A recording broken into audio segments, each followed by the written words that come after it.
Good morning, good afternoon, good evening, folks. Michael Zuber, one rental at a time. It is Thursday morning, and that means our expert series starts with the one and only Jonathan Twomley. How you doing, sir? I'm doing great, Michael. How are you? I'm doing wonderful. So there were two articles that came out this week that were shocking to me. I thought we would talk about it. One from Zillow, one from Bank of America. I will let you choose which one we start with. Any preferences? Well, let's start with Zillow. Yeah. Yeah. So Zillow came out with it. So everybody and their brother, including myself, came out in late Q4 and talked about what they expect the real estate market to do in 2022. Zillow's forecast came in at 6.9, kind of middle of the road, maybe lower on the scale than like Fannie Mae, lower than me, lower than all these other folks, but not the lowest. There was CoreLogic, I think, that came in at like 1%. You're talking about increases. You're talking yes, about increases. Price increases, value increase, whatever, median price, whatever that is. Right. Nationally speaking, right? All real estate is local. Go learn your market. But what Zillow did 5 weeks later, 5 weeks, is they now have their forecast up to 13.6. It almost doubled. Wow. They almost doubled their forecast.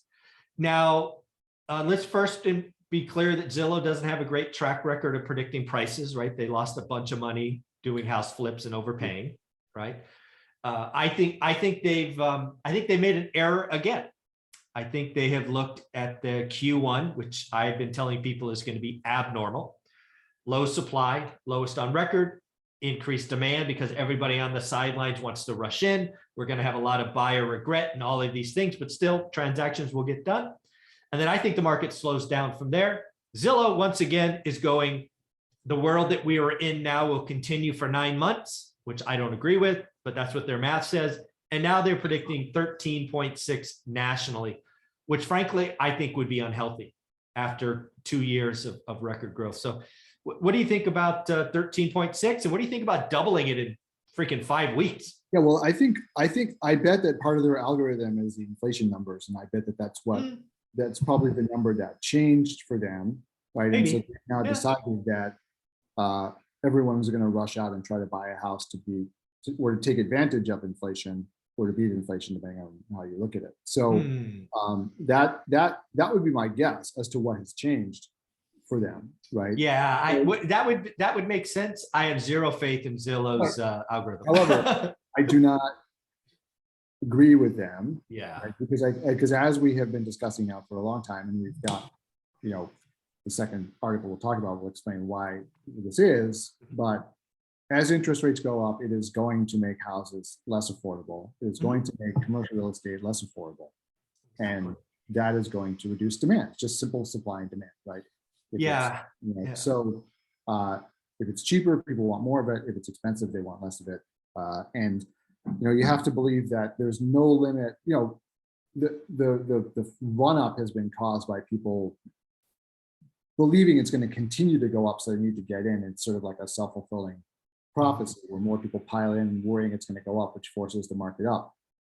That only goes on as long as it goes on. I mean, that's circular to say, but that's how this is a circular issue, right? So it'll go on for as long as it goes on, and when people stop, or they get priced out, or they just give up, then the whole thing stops, right? And if it does get too expensive, interest rates change so that at least like say in commercial real estate, your profits go down, it becomes less profitable, and that starts to put the brakes on things. And once that happens, the whole thing can go into reverse. And then the question is, well, how far does that go, right? So, but I think that the home buying market is the same. I don't know. Maybe Zillow was also thinking that incomes are going to go way up because of inflation, and that'll offset this. You're giving way too much credit to Zillow, in my opinion. I believe Zillow is looking at, again, I was in big data, so I get it, right? I've sold it for the last 3 or 4 years of my career. And what they're doing is they are looking at a sample set that they believe is complete, which it is in a data set manner, but they're not realizing what has happened to consumer behavior. If they watched my channel, they would realize that I told them this was coming. What is happening right now, rates shot up 0.5 point, like 60 basis points on mortgages over the last 4 or 5 weeks. I said 4 or 5 weeks ago, if you're a real estate investor, it's about to become the hardest market ever. It's probably going to run through April, because what happens is everybody who gave up in Q3, Q4 last year because they wanted a vacation, they wanted to do Christmas, is now rushing off the sidelines into an environment that has record low inventory, right? We are lower in January than we were in December, and December was a record.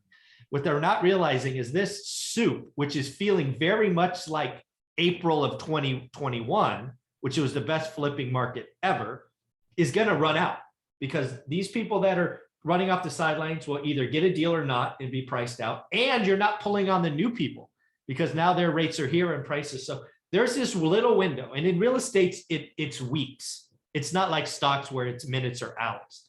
Right. It's weeks. It's 8 weeks. It's 16 weeks where you will get this artificial demand. And we see it in the mortgage numbers. I talk about them every week on Wednesday. Mortgage applications to buy went up last week. They went down a little bit this week. They went up. Why did they go up? Because all those people rushing off the sidelines. Affordability matters. Affordability matters in the long run. We are getting less affordable as prices go up and interest rates jump.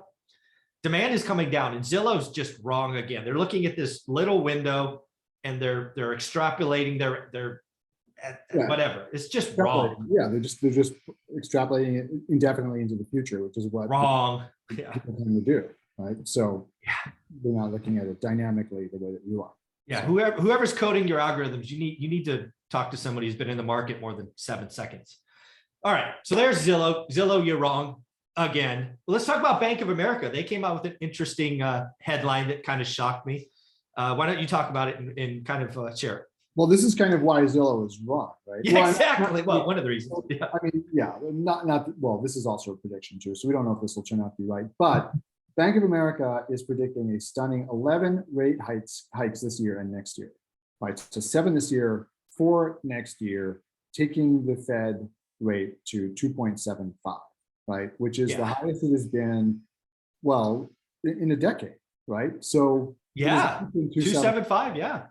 It has not been 275 for 10 years, at least. At least. So, yeah, maybe even before the great financial crisis. We should look into this. Yeah. It got as high as 2 when they tried to, well, it was 2, I think, coming out of the financial crisis. They got it up to 2. Yeah. Then it went back down a little bit because they got scared. Then they tried raising it again around 2018. Maybe it got up to 2, 2.25. But I don't think it has been to 275 for, I see you're looking it up right now. I'm looking it up, yeah. Yeah. Since before the great financial crisis. Now, 275 is, maybe that's overall healthy for the economy. It's closer to where you want it to be, but it is going to cause a lot of pain for people who own assets because it is going to cause the value of those assets to decline. As you suck cheap money out of the system. Yeah. So I'm trying to find it. I don't see it. Well, I'll have to look up that later. So what I remember is the Fed fund rate got to 175 in 18. That's the quarter that I'm researching a lot because I'm really nervous about this Fed extracting liquidity. So yeah, it had 275. And again, I like you, I believe that is far more of a normal rate. Nice. The normal rate is around 4%. For treasuries, right? Really? Okay. Oh, for treasuries, treasuries, yes. Yeah. Which reflect the Fed funds, right? So it's that is the normal, what's considered normal, right? Yeah. So that means that your interest rates as a borrower are more like 6-7%, right? That has been historically where they are, and that it sounds like a lot, but it is good for a lot of people, because if you're a saver, it means that you're getting some savings, some money. It for banks, it means that they're earning money on spreads and stuff rather than like nickel and diming everybody on fees all the time. Right? It's much healthier for the banks. So it's just a better environment for everybody rather than cheap money. So now I want to bring up this book again. I mentioned this before, The Lords of Easy Money. Very interesting book about how we got into this dilemma. But when we want to talk about how likely is Bank of America to be right, I think you were mentioning in the last segment that the Fed is trying to normalize interest rates, right? They're trying to undo and unwind all of the, the growth of the Fed balance sheet, all of this stuff. One of the really interesting things about this book was that Jay Powell, was one of the critics of all of the easy money and had predicted this problem when he was on the board of governors of the Fed until he stopped. And then he just sort of went along with Yellen, and then sort of, I guess also came to realize like how difficult it was to unwind this. But he was one of the people who was predicting that there would be a problem that would need to be unwound, and he was opposed to it, although he never voted against it. Interesting. And so it's interesting. We're going to find out, I think, now who the real Jerome Powell is. I agree. And whether his, whether Jerome Powell is at heart, if he's a Bernanke or if he's a Volcker, right? Yeah, that's exactly where my head is at. That is exactly the analogy. Because I think if Bank of America is right, he's clearly Bernanke. We're going to do a quarter point. We're going to telegraph it. We're going to tell everyone, and we're just going to keep dancing along, and we'll see what happens. I think that's a recipe for disaster. I think he's got to come out and be Paul Volcker. I've said it many times, half a point day one. Maybe and then maybe the next meeting they don't do anything, right? I'm okay with that. So it still gets you to the same point. But I think he has to save his reputation.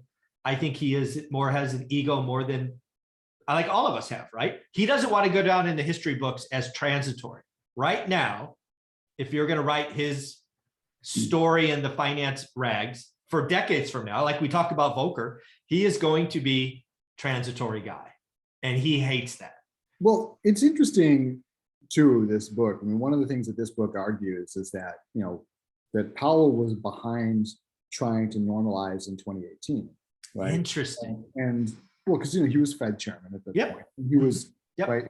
So he was trying to move the markets back to normal. I mean, unemployment was at an all-time low, right? We had this big tax cut, which was pouring fuel on the fire. And he was like, this is now the chance to start moving back to normal. And then the stock market freaked out. And then Trump freaked out and started calling Powell nasty names on Twitter. And then Powell lost his backbone. So, I think the stock market may well freak out if this happens. Although the second, so I didn't read the second part of this headline from the Bank of America story. This is interesting to me. This says, the first part of the headline, Bank of America is predicting a stunning 11 rate hikes this year and next, and says stocks will weather them just fine.